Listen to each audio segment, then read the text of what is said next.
Welcome in Amsterdam. This is the EuroCHRIE Daily. We share your passion for hospitality excellence.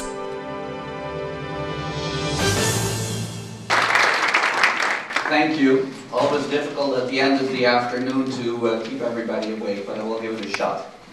What I wanted to do today with you is first talk a little bit about passion itself, show you quickly what CitizenM is, not so important, but to better put it in perspective, what we do with passion and how we create passion with our ambassadors, our staff.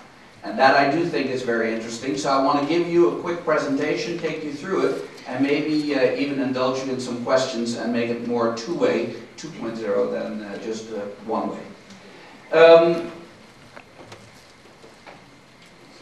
When I was preparing and I was thinking about passion, it's very difficult. Innovation is easy because you create, but passion, what is passion? And it's pretty abstract, don't you think? Passion. Go and get me some passion, please. That's pretty hard to do. And it's basically a word that we use that we load. And it's the load on the other side that either gives us a good feeling and energizes us, so passion had an effect, but passion by itself is just a dead word. So what I feel is that it's more the reflection, the actions on the other side, the circumstances, the emotion, everything that happens around it, that makes it more interesting, and it loads passion. But passion itself is a farce. Passion comes from energy. Passion needs to be created. And what we tried to do when we created CitizenM is look at that innovation with our passion, our vision, and in creating it, we did every step of the way and looked at everything. So I will highlight only today the recruitment and the training where I think our guest satisfaction comes from in the end, which is our staff and our ambassadors. So allow me to quickly take you through CitizenM and tell you about our brand. About 6 years ago, my partners and I got together and each were associated one way or the other with the hospitality industry. We had either invested in hotels, supplied hotels, run hotels, and been associated one way or the other. And we felt that nothing really was happening. If you look in other industries, there's a tremendous reinvention. There are quantum leaps being made. Think of the car industry, the technology. Every couple of years something completely new appears in front of you. And in the hospitality industry, I think that some 40, 50 years ago, Holiday Inn came with a double queen room. And I think that Mr. Ian Schrager, 10, 15 years ago, came up with some cool boutique hotels. Anybody else? Oh yeah, we painted a white wall gray. That was innovation. Nothing is happening. So what we said, what we wanted to do is start completely new. And take a look at what does a contemporary traveler need. And when I say start anew, really take off that entire backpack with all the thoughts and beliefs. Maybe with all the educators here, not the smartest thing to take that off, but for now let's put it to rest. And what we did is we looked at it, how we could create answers to today's questions of travelers. So when we started out, we had our vision set and our mission to go and create a luxury contemporary hotel for the cost-conscious traveler. We call it affordable luxury for the people, or to have something incredible that's still payable. Not easy. What we said is let's pick our target audience, because target audience is something, we have an ever-growing amount of people traveling. And we felt it was very important to take a niche out of that and not create something for everybody. So we took only a space of frequent travelers, people that are on the road 50, 100, 150 days a year. And because of their frequent travel, whether that is for business or leisure, have a certain need. Here are some of the characteristics that we thought. We created our rooms in a factory. Why? Very simple. Because the cost of construction is expensive. So we said, let's create a room that is small but very effective and create it in the factory so our building cost goes down. So you see, innovation or limitations were not necessarily things that would withhold us. So in the end, we created a huge manufacturing process, and this is in a plant in Liverpool. We can build our hotels basically in any unit manufacturing plant, and we just take some space out of the line of production. And when I say that we create a room, I really mean we create a room.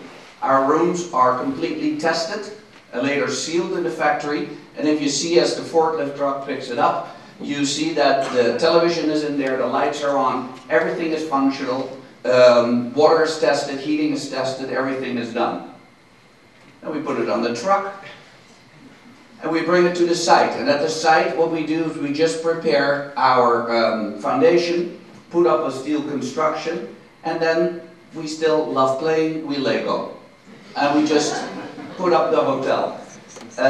In the south of Amsterdam, we have a hotel that the stacking of the building took 15 working days. There were people that went on vacation and came back and found a hotel in their backyard.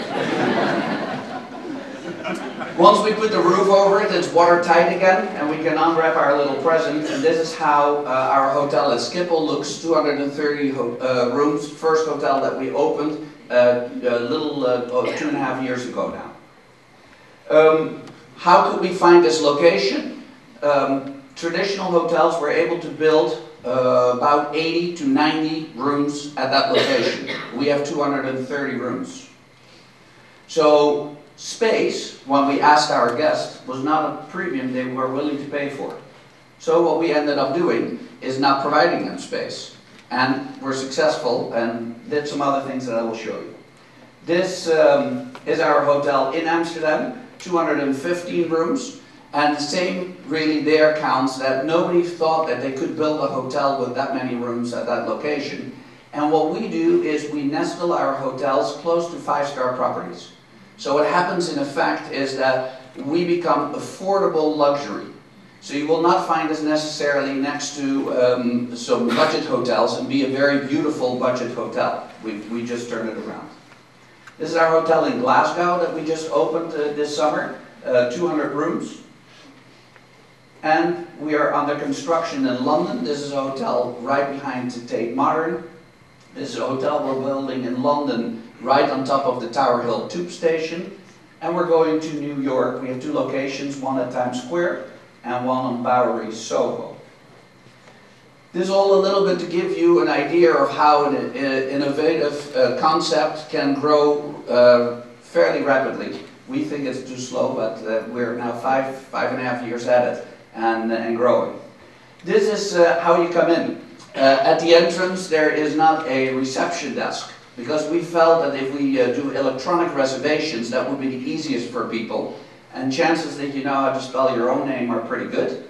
So we figured that you then also can find your name in a kiosk where you are so used to, like an ATM where you get your money or check in when you're at the airport. And we have had now some 250,000 people check in and check out at our hotels. And the average is about 2 minutes in, check-in, and about 30 seconds check-out. And that includes payment. And the interesting thing is that where the hotelier said, are you nuts? You're going to not have a reception desk, people? Hospitality? I mean, you're going to have a machine? And guess what the guest reaction is? Thank you for giving me control over a process again that I hate. Because they show up at the desk clerk is busy, you're a nuisance, and it's not a nice experience. So what we have done with our ambassadors, they're positioned right there, they grab your eyes upon entry of the hotel, and they're there if you need assistance. So high guest satisfaction by doing it differently. In my house, I don't know with you, but I have a living room, a dining room, but the epicenter of my house is the kitchen. So what we have done is when you walk into our hotel, you walk basically into the kitchen. Why? Because that's where I want to make a cup of coffee for you and welcome you into my home. So we have created a space that is a concoction between a pret-a-manger and a Starbucks and a place where you can have a nice drink. And what we do is we have our ambassadors, and I spend a lot of time later on that, basically make you feel at home, feel at ease. And the human element comes out much more. What we don't have is a restaurant. Because frequent travelers are on the road, and when they want to eat, they go into the city. I heard some people already that they made some good reservations for tonight. But I think that often you come back to the hotel at 8, 9 o'clock, and the only thing you want to do is, like when you come home late, open your fridge, see what's in it, and snack.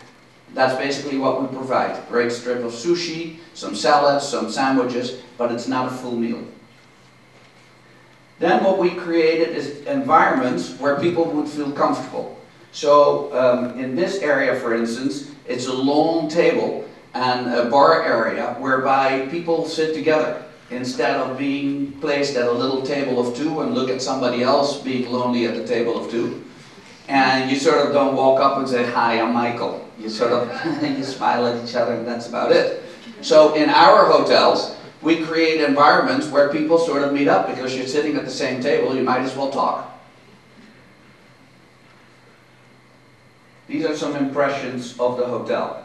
Social areas, just very easy, friendly places to meet. I want to stop for a moment at the ambassadors. One of the things that we felt that was very important from hospitality is that the human component is more important than anything else. And the human component is not, "Ma'am, did you have a nice trip?" Because really there's no load to that. The same as what is the load of passion. So what we have done with our ambassadors, and I will show you how we recruit them and train them, I want personalities, I want characters. And yes, we put them on a uniform, but they're uniforms that they can fit and do to their own liking. So they're jackets, sweaters, for the ladies' dresses, not for the men. But we do allow them a lot of flexibility, because here you see Pedro, who has a little piercing. Well, for those that don't know, that happens. When you go outside, you meet those people. So I don't know why we don't have them in our hotels. So it does not have to be that there's only piercings. That's maybe a little much. But if there's a little tattoo or an expression, that's what we want. And we want culture to come out. We want people to be themselves. Then we created living spaces. And our lobby is not a lobby, but our living rooms. So you have dining areas, living areas, you have the remote control laying around, there are tables where you can work, because the hybrid traveler today sits with their earphones, has their computer with them, and just wants Wi-Fi, and they don't want to be bothered. So what we do is we provide all that free. And in the mid-market, when you travel, we were thinking, and it's not innovation, somebody said that already on the little clip. Innovation is not creating something anew, but it is thinking so what is currently necessary is available. So when you travel in the mid-market, and you do that a lot, there's one thing you're not allowed to put on your expense report, that is movies. So we give them for free. What a revelation that is. And really, it doesn't cost us a lot, trust me. But it is just the thinking of those things that irritate, take them away, give a little bit more, make it human, and the whole thing works. So these are some of the areas in our hotel that we have. And you see, it's always prepared for a lot of people just to be comfortable. Our corridors, usually corridors are pretty boring, so we went to Google Earth and we took a print of the city, so you can walk over the city when you go to your room. These are our rooms. They're 14.5 square meters, and they provide, the lighting is not really optimal, but I hope you can see it. It's a very efficient, it's a king-size bed, 2 by 220, very comfortable, highest quality of linen. We have 2 cylinders, one is a shower, one is a bathroom, and we have in the room a lot of gadgets. So the gadgets allow you to, for instance, from one handheld piece, a little mood pad, to control the window treatment, the temperature, the lighting, the television. So you can do everything. Thank you, sir. Perfect. For those that want to go to sleep, it's safe. So what we do is in the room, we overcompensate for a small room with high aesthetics and with quality technology. You can set it to every liking, and this is our room in Glasgow. We can value engineer and we can move forward. It's a mass production that each time we get better at. This one is 20% cheaper after the value engineering. We took out all the special pieces and are now taking off-the-shelf pieces to construct. We won a lot of awards, very nice, but it's all the industry patting each other on the back. There is one award that we really are proud of, and that is where I think the story that I want to tell you today begins. We got from TripAdvisor the trendiest hotel of the world. Behind us are the Standard in New York that opened up from André Bellage. There are several W's with a small company called Starwood behind it. So there are some that made that same list. So we're extremely proud, not necessarily because we're number one, but it is the guest who chooses this. We had nothing to do with it. We didn't even know it happened. So we're extremely proud of it. So let me take you on the journey of what it takes in order to provide excellent service. And excellent service, now that you've seen a little bit of the product, to remind you, I give very small rooms. I make you make your own reservation. I make you check in yourself. I make you get your own food. I make you check out yourself. I will make the room for you. I will smile at you. And if you go to TripAdvisor, we're in Amsterdam ranked in the absolute top. 370 hotels, we're in the top 10 with both hotels. Glasgow, we're number one, and we're open only several months. So how can you get guest satisfaction that high when an average hotelier would say, yeah, but you're not doing anything for them? That's right. So what we said when we started out with that clean slate is we said, how does the interaction look between the guest and the ambassador? Wow, I saw that happening. I wanted friendly, I wanted human, I wanted kind, I wanted sympathetic, I wanted honest, I wanted quick, caring. So I could describe that.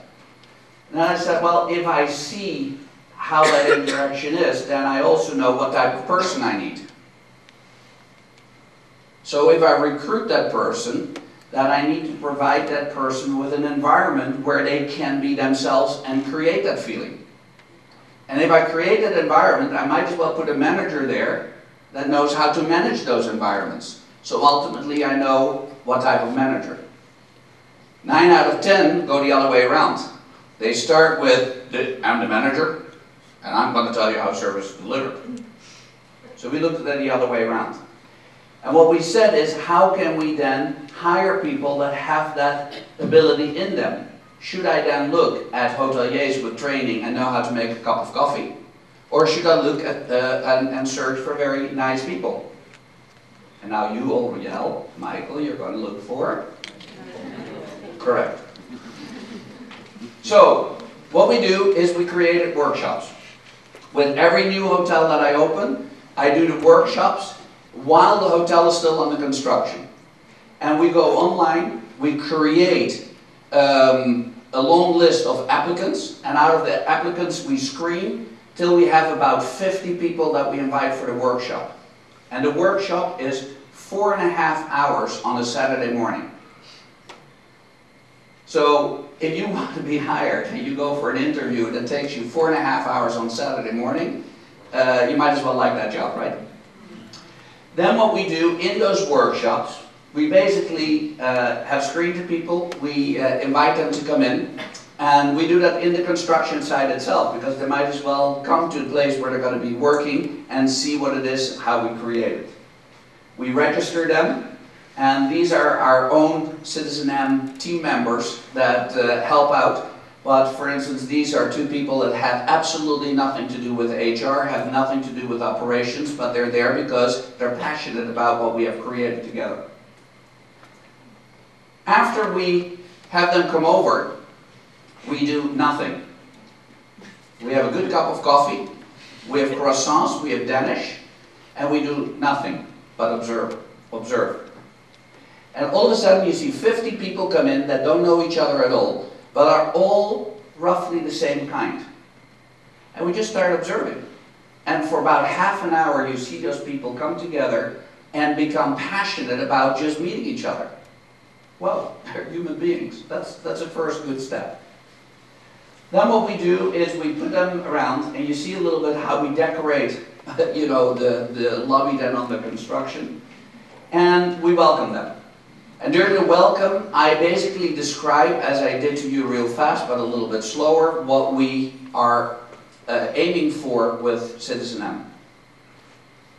So we gather them around, we give them a presentation, and as you see, it's not like sit down and relax, though. This, you know, it's an active environment. And then we divide them in groups. And as we divide them in groups, what we do is we do different workshops. So what type of workshops do we do? The first workshop is you get blindfolded in pairs of 2. And you do food tasting. Why are you doing that at a recruitment day? That's a strange interview. But what we see is teamwork, and what we see is trust.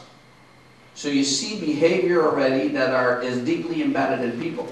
And you see it in an environment that they have long forgotten they're there for an interview. So that's the first session. Then we break and we go to the next, and again, we, for 10-15 minutes, let them mingle. And the next one is we give them a piece of white paper, we give them tons of magazines, and we said, okay, express yourself, what CitizenM looks like to you. And you do that in teams of 5. What they produce, unimportant. Very important, how did it work in a team of 5? Is there one doing everything? Are they talking with each other? Are they sharing tasks? Is there individualism? So you all of a sudden see different elements again. And again, what the outcome is totally unimportant. This is one of those outcomes, and you see it is unimportant. Then we take them to a workshop that is very, very important. We call it Hero. Here you see Mother Teresa, we show Nelson Mandela, we show some other great heroes. And I asked them in a group of 10 or 15 to think for a moment who their hero is. And not only who their hero is, but why. And then I asked them to write it down, so they go like, I don't have to share it. And then just when they're done with that, I say, who wants to share their hero? And I have started after the first time I did this to bring a box of Kleenex, because I tell you what comes out is the most incredible stories of people. We had a Chinese girl that was interviewing with us and said that her 6th grade teacher, English, was her hero. And when you ask why, she opened and gave me the key to the West. Well, that's somebody that is here willing to work and provide service. We've had the most incredible stories happen, and all of a sudden, as we take them through these workshops, we know exactly who they are. So we then ask our managers, who are going to run the hotels, to tell about themselves and engage them in a conversation. So the last workshop is more engagement than anything else, so that there's a conversation going. This is the guy that does all the acquisition preparation for us at the company, but helps out obviously when we're doing the recruitments. Then when we start training, so I should back up for a moment. So the last thing we do is, at the end of the day, we basically tell everybody at the end that we will get back with them in 24 hours and tell them whether they're hired or not. So we know where they are the next 24 hours, we can reach them, and we also tell them that they need to keep the day after available to come and sign up. And when everybody is gone, on the way in we took a little Polaroid, a mugshot, and we put it out on the table, and within 2 seconds, those 50 are reduced to the 25 that we hire, by just done. And everybody's in agreement, because we have seen them. And then when we start training them and bring them in, it takes about a good 3 to 4 weeks before people have, given notice at their other jobs, are ready, and we start with our training. So in between we bridge it, and we invite them for a drink, or we invite them to the restaurant, only those 25 people that we hire. So they're not working with us yet, but we're inviting them to come and have a drink or dinner with us. And then when the training starts, the training takes 4 weeks. And I'm all talking about the first crew that we put in the hotels. And then we give them a training that takes 4 weeks. And who does the training? It starts with the architect, the development people, the acquisitions people, the partners go in there. Everybody that has a job within the organization tells them what they're doing at the organization, why they're there, and why they love the organization. And all of a sudden, the energy starts to build up. Then we give them some context training. Why? Because content, important. Process, very important. Those two without context, go home. So we have to provide context. So by the time they start to grasp it and think, okay, so that's what a brand is all about, we say, no, now you got to go out. So we give them a brand experience, and we send them out into the town, and we ask them to come up with a list of brands, and they go and visit those brands, whether they're hotels, restaurants, shops, whatever it is, and they go in as clients and see whether the brand promise and the delivery matches up. And they come back with all the observations you want them to have. And all of a sudden, what we tell them about what we believe CitizenM is about and how they can add to that and become part of that delivery, all of a sudden, their pride and their passion starts to grow. So, during the training, we take them out on that excursion, we invite them for drinks, and we really create a team. And what happens during that training, they don't even ask to be trained on systems, on barista, on cocktail shaking, or on any task that we do have them do. Unimportant. But we slip it in. So there's a morning on systems, and there's an afternoon on that. And then we have them go to the other hotels to train. We have people from the hotels here go and train so that we set it up right. And then in the end, we create team members that are totally empowered.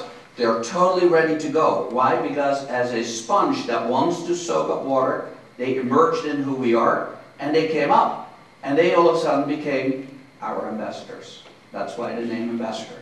And when a guest walks in, they don't have a task. You have a task as guest. Their only task is to smile. And their task is to say, hi. And now you feel the passion. So it is not about, did you have a nice trip, ma'am? It's about, hi. And all of a sudden, there's a different load. These ambassadors, they are fully entitled to do whatever it takes with a guest. So if a guest experience, like anywhere, has a little bump or has a little problem, they can fix it. But because the human interaction is so important and prevails, there are no problems. It really is easy to deal with that. So in the end, I think that when we have a team, we have high turnover because we use young people. But once we have put in that first team and we hire new ambassadors, we have a training program for them, they have a buddy system to get in. Trust me, if we hire the wrong one, they get booted out of the system real fast. And just to make sure, because I like to be sure and not pray, we give them a salary that is in the industry than average. So it's an okay salary, nothing special.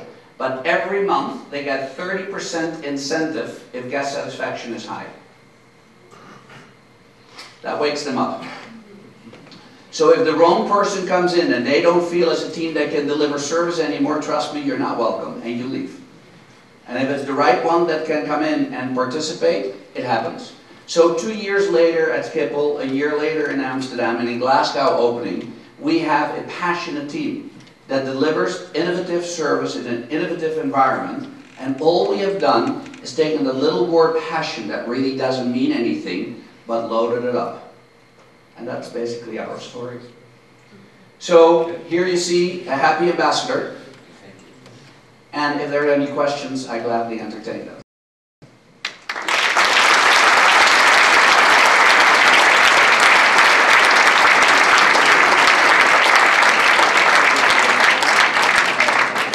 Are there any questions? Yes. What do your managers do?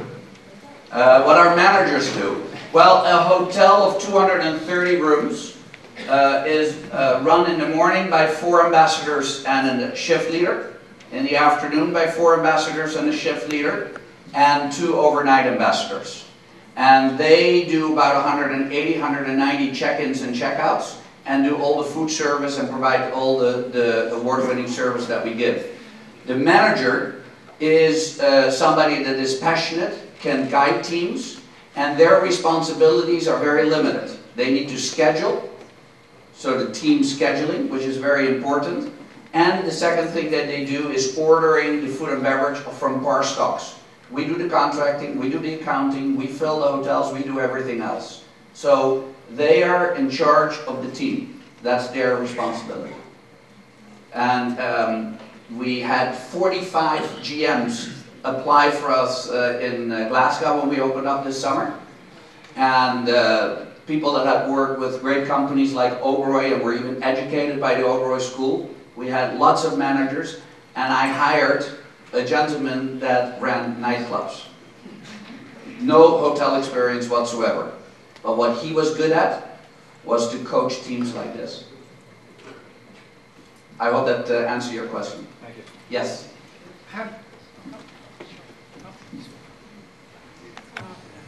How does the housekeeping operation work in the hotels? Very good.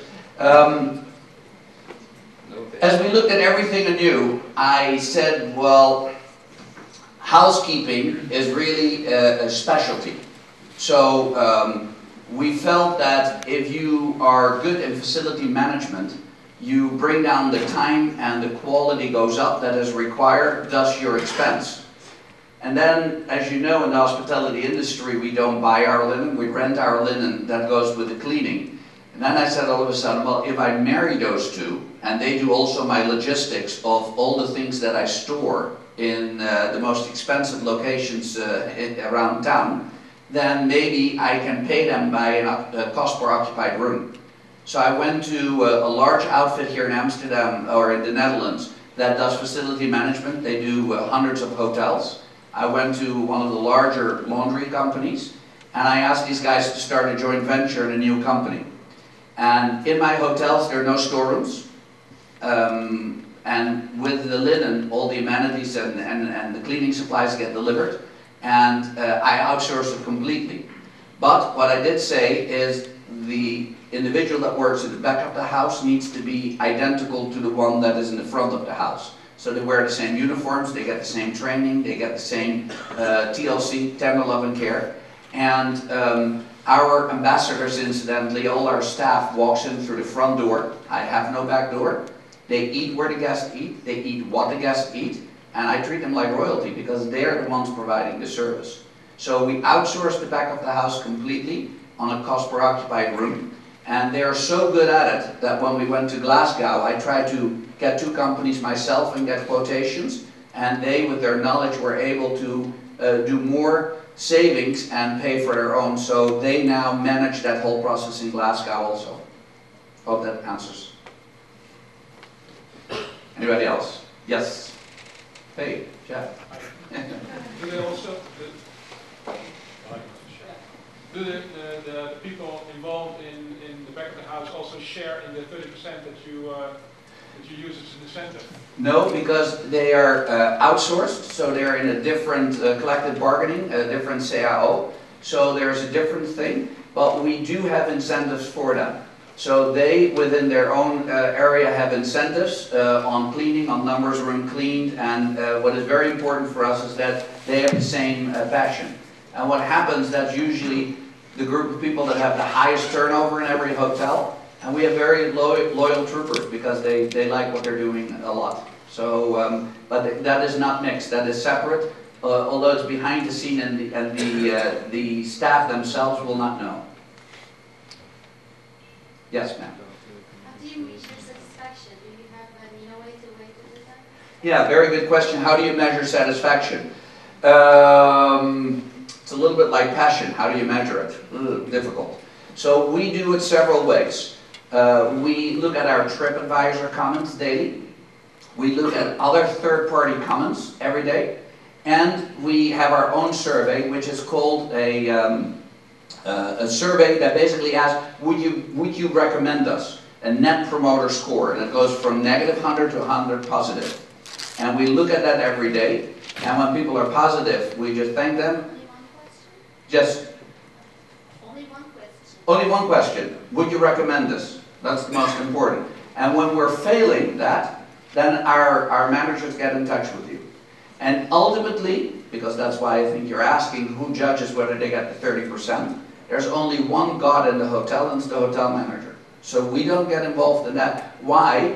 Because that manager needs to get your attention. So you show up 3 times late, and they say, listen, please don't do that anymore. The month after it happens again, you get taken down. And if we want to, let's say, have people explore other opportunities, we basically tell them, look, as long as you're here, you will never get the 30% anymore. That takes care of that as well in rigid environments when it comes to labor laws. Last question. I don't know how we're doing on time. Go ahead. What about employee satisfaction? How do you test that? Well, we have not done it formally, I guess. But what is important for us is that our hotels are alive.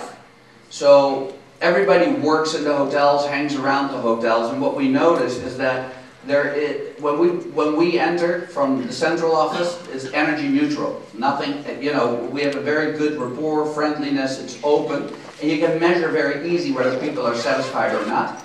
And the managers of the hotels themselves can go a little deeper and see what personal issues are. But a blank measuring we haven't done yet, because we really didn't feel the need for it, and it has never actually come up. We do meet regularly with them. So for instance, tomorrow I fly out to Glasgow, and I meet with the staff, just sit with them and hang. Nothing on the agenda other than to get together. Welcome in Amsterdam. This is the EuroCHRIE Daily. We share your passion for hospitality excellence.